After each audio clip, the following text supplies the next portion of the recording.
નમસ્કાર મિત્રો, તમારા જીવનમાં ગરીબી ન આવે એવું જીવન જીવવું છે, ગરીબીથી છુટકારો મેળવવો છે, તો આ વાતો તમે અવશ્ય ધ્યાનમાં રાખજો। આજે આપણે જાણીશું એવા સચોટ અને આચરવા યોગ્ય ઉપાયો જે તમને ગરીબીથી બચાવીને જીવનમાં અઢળક પૈસાના રસ્તા પર લઈ જશે। આ વિડિયો તમારા માટે જીવન બદલનારી સાબિત થઈ શકે છે। જો આ પ્રકારની જ્ઞાનપૂર્ણ માહિતી તમને ગમતી હોય તો તરત જ અમારી ચેનલને લાઇક, શેર અને સબસ્ક્રાઇબ કરો જેથી આગળ આવતી નવીનતમ વિડિયોઝ તમે મિસ ન કરો। એમ કહેવાય છે કે પૈસો સાચવવો, ઉપયોગી રીતે ખર્ચવું અને મહેનત કરવી એનો સુમેળ ગરીબીથી બચવા માટે ખૂબ જ જરૂરી છે। આજે આપણે આટલા મહત્વના મુદ્દાઓ પર વાત કરીશું। એક, બચતની ટેવ। બચત એ ગરીબીથી બચવા માટેનો પહેલો પગથિયું છે।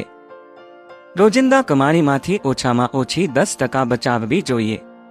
આ ટેવથી જીવનમાં અઘરા કે આકસ્મિક આર્થિક પડકારોનો સામનો સરળતાથી કરી શકશો। બેંકમાં ફિક્સ્ડ ડિપોઝિટ કરવી, સિપમાં રોકાણ કરવું કે જીવન વીમા પોલિસી જેવી વ્યવસ્થાઓમાં પૈસા નાખવાથી તમારી બચત સુરક્ષિત રહે છે અને મલ્ટીપ્લાય થાય છે। 2, આવકના સ્ત્રોત વધારવા। એકમાત્ર નોકરી કે એકમાત્ર ધંધા પર નિર્ભર રહેવું જોખમભર્યું છે। આજે સમય છે મલ્ટિપલ ઇન્કમ સ્ટ્રીમ્સ બનાવવાનો। જો તમારી પાસે વિશિષ્ટ હુનર છે તો તેને ફ્રીલાન્સિંગ કે પાર્ટ ટાઈમ કામમાં બદલો। ઓનલાઈન શિક્ષણ આપવું, બ્લોગ લખવું, યુટ્યુબ ચેનલ ચલાવવી વગેરે પણ તમારા વધારાના આવકના માર્ગ બની શકે છે। 3, ફિઝૂલ ખર્ચ પર નિયંત્રણ। દેખાદેખી અને આડંબર કરવું જીવનમાં વધુ પડતું ખર્ચ લાવે છે। ગાડી, મોટા ફોન કે બ્રાન્ડેડ કપડાં ખરીદવાથી જો ખરેખર જરૂરી ન હોય તો બચવું એ સમજદાર પગલું છે। ખર્ચ કરતા પહેલા આ 4 પ્રશ્નો પૂછો। શું આ ખરેખર જરૂરી છે? શું આ ખર્ચના વગર કામ ચાલશે? આ ખર્ચ જીવનમાં લાંબા ગાળે ફાયદાકારક છે? શું આ પૈસા અન્ય રીતે રોકાણ કરી શકીશ? 4, નિમિત્ત માત્ર લોન લેજો। લોન લેવામાં ભૂલ કરશો નહીં। મકાન ખરીદવા કે શિક્ષણ માટે લોન લેવી તો સમજદારી છે, પરંતુ ફિઝૂલ ખરીદી માટે લોન ન લેજો। આંકડાઓ કહે છે કે વધુ કર્જ ઉઠાવનારા લોકો જીવનભર તેને ચૂકવવામાં ગૂંચવાયેલા રહે છે। 5, લેક્સી માટે કામ કરવું। તમારા બાળકો અને પરિવાર માટે ભવિષ્યમાં જમાપૂંજી ઊભી કરવી એ તમારી પ્રાથમિકતા હોવી જોઈએ। કોઈ રિયલ એસ્ટેટમાં રોકાણ કરવું કે સ્ટોક માર્કેટમાં ડિફેન્સિવ સ્ટોક્સ ખરીદવું એ લાંબા ગાળાના ધ્યેય માટે શ્રેષ્ઠ છે। 6, સ્વસ્થ શરીર અને મન। ગરીબીથી બચવા માટે ફક્ત પૈસાની વાત નથી, પરંતુ તંદુરસ્ત જીવનશૈલી પણ મહત્વપૂર્ણ છે।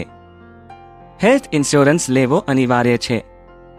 તંદુરસ્ત શરીર તમને વધુ કાર્યક્ષમ બનાવી શકે છે અને મેડિકલ ઇમરજન્સી દરમિયાન પૈસા બચાવશે। 7, કૌટુંબિક સમજૂતી। ઘરમાં દરેક સભ્યને આર્થિક રીતે સજાગ બનાવવું જરૂરી છે।